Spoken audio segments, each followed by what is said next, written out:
자, 그러면 마지막으로 한 가지 개념만 더 말씀을 하고 오늘 라방은 마치도록 하겠습니다. 근데 마지막 얘기가 사실 굉장히 어떻게 보면 오늘 가장 중요한 얘기 중에 하나일 거예요. 자, 이런 의문이 들 겁니다. 이 질문이 안 생길 수가 없는 거죠? 그쵸? 이 질문이 안 생길 수가 없는 거죠? 여기에 대해서 제가 말씀을 하겠습니다. 당연히 아닙니다. 당연히 아니에요. 앞에서 제가 한 얘기를 떠올려 보세요. 일단은 내가 집을 목적의 구매가 단기간 안에 필요하다면 그거는 자산으로 바꾸면 안 돼요. 하면 안 돼요. 오히려 이거는 자산으로 바꾸면 바보예요. 화폐는 언제 가치가 가장 높습니까?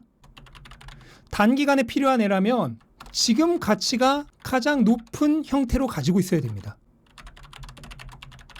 단기간에 내가 필요한 구매력이라면 지금 가치가 가장 높은 형태로 가지고 있어야 돼요. 이거를 반대로 자산으로 전환하면 안 됩니다. 그 다음 이제 중요한 거.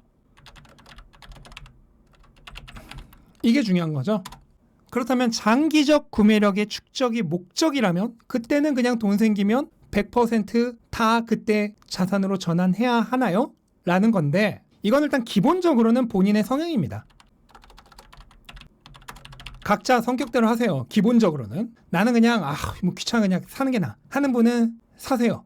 나는 도저히 한 번에 사면 너무 불안해. 그런 분은 나눠 사세요. 그런데 제가 이제 추천하는 것은 이건 제가 분명히 말씀드려요. 저는 한 번에 다 사는 거는 저는 기본적으로는 추천하지 않아요. 그러니까 제 개인적으로는 추천하지 않습니다. 왜요? 라고 말씀드리겠죠. 당연히. 왜 한 번에 다 사는 걸 추천하지 않냐? 여기서 이제 기회비용이라는 개념이 등장합니다.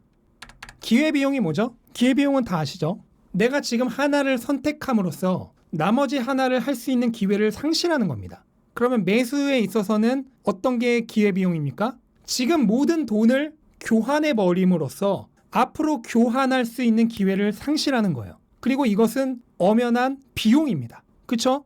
엄연한 비용이에요. 내가 지금 하나를 모든 돈을 교환해 버리면 앞으로 교환할 수 있는 기회가 상실돼요. 이것은 비용입니다. 그러면 장기적으로 구매력을 축적할 목적이라면 단기적인 변동에 상관없이 자산을 사서 배터리의 총량을 늘리기만 하면 된다고 말씀을 드렸어요. 단기적인 충전량의 변동에는 신경 쓰지 말고 배터리의 총량 개수를 늘리는 데만 신경 쓰면 된다고 했죠. 하지만 지금 내가 가진 돈을 다 쏟아부어서 다 사버리게 되면 이후 가격이 하락했을 때 같은 돈으로 배터리를 더 살 수 있는 기회를 상실하게 되는 겁니다.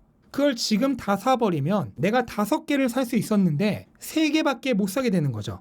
나중에 더 많이 살 수 있는 기회는 상실되는 겁니다. 다만 이거는 위아래로 다 적용이 되죠. 반대로 가격이 오를 경우에는 더 조금밖에 못 사게 되는 겁니다. 그렇죠? 그런데 이 가격의 변동, 가격이 더 내릴 것이냐의 기회비용, 그 다음에 가격이 더 오를 것이냐의 기회비용, 그러니까 내가 이 배터리의 총량을 더 늘릴 수 있는 기회와 더 못 사게 되는 기회는 똑같이 존재합니다. 기본적으로 예측을 할 수 없다는 전제하에. 그렇다면 우리가 할 수 있는 거는 한 가지예요. 뭐죠? 이 기회비용을 최대한 평준화시키는 겁니다. 분산시키는 거예요. 리스크 노멀라이징을 하는 겁니다. 리스크 평준화를 해서 기회비용을 분산시키는 거예요. 왜냐하면 우리가 이 배터리를 더 싸게 살 수 있을지 더 비싸게 사야 될지를 알 수가 없기 때문에 지금 한 번에 사는 것은 기회비용이 너무 증가하고 이 기회비용을 최대한 분산시키는 겁니다. 그래서 이거를 뭐 가장 쉬운 말로 하면 분할 매수죠.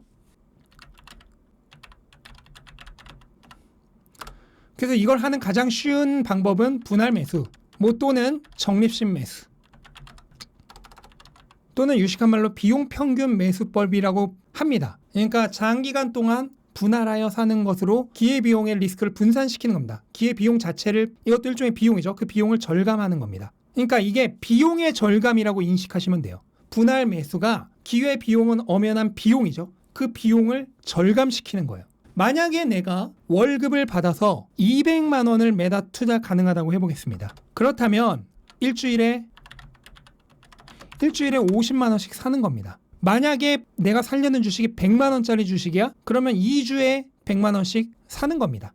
물론 그 안에서 내가 무슨 과매수 구간일 때는 피하고 과매도 구간일 때 조정을 했을 때 노리겠다. 뭐 이런 거는 본인이 정말 기술적 분석 능력에 자신이 있다면 그건 알아서 센스로 하는 거예요. 알잘딱까센이라고 하죠. 그런 거는 알아서 하는 거고, 근데 그게 아니라면 가장 좋은 거는 만약에 이제 본인이 사려는 주식의 가격에 따라서 달라지겠지만 그냥 최대한 균일하게 나눠서 사는 게 기회비용을 가장 절감하는 방법입니다. 오케이? 기회비용을 최대한으로 절감하는 방법은 리스크를 최대한으로 평탄화하는 방법은 그냥 완전히 균일하게 최대한으로 나눠서 사는 거예요. 만약에 내가 220만 원을 투자하는데 내가 살려는 주식이 10만 원이면 보통 한 달에 거래일이 22일 정도죠. 매일 한 주씩만 사는 겁니다.